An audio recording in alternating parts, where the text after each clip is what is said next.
Hello, I want to walk you through our compliance activity module in our next generation Avenue STR short-term rental compliance portal. So starting from the dashboard, you can go to the compliance module, and then the compliance module will give you an overall view of all compliance activities that have taken place in your jurisdiction. In the upper left corner, that compliance activities are categorized in a bar graph by outreach stages such as first notice, second notice, non-compliance, brought into compliance, error or escalated or referred, and other. Let's discuss what each of these categories mean. First notice is when the first letter or first phone call was made to a non-compliant short-term rental operator. Second notice is when a follow-up notice letter or phone call was made to the same operator if the first notice was not responded to or disregarded.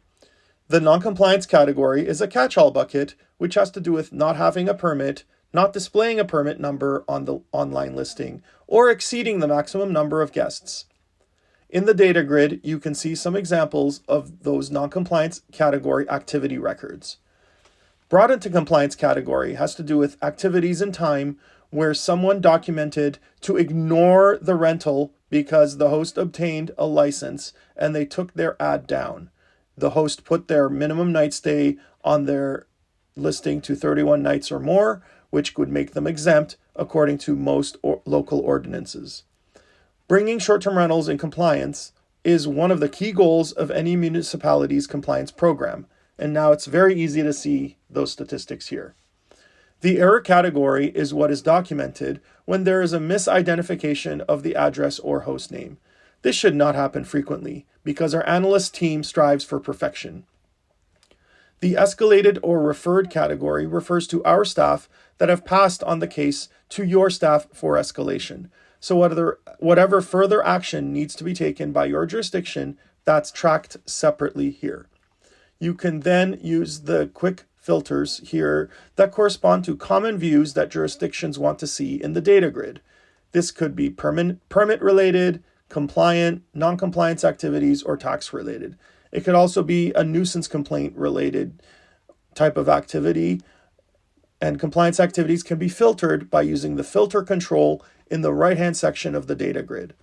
So perhaps you want compliance activities for the past year. You can just filter by the date period. You can also work backwards to the specific property that is having the non-compliance.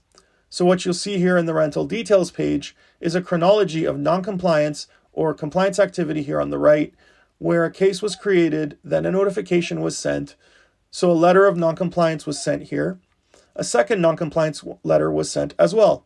There was also a nuisance complaint indicated as well by a next door neighbor. So those are all documented and sorted in this activity timeline.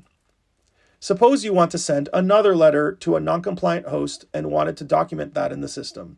So click the plus sign here, then pick the template that you want to send out. In the notification pop-up, either select first notice, second notice, or a citation, and we have the short-term rental host name where it's going to be addressed to. So the recipient's information will automatically be added to the template. And then you just click send. This schedules a notice to be mailed out by our back office if you choose the Compliance Pro bundle with print to mail feature. So you'll get the green check mark in the upper right corner when that's complete. And then when we check in the summary section, you can see the notification letter is due for mail out.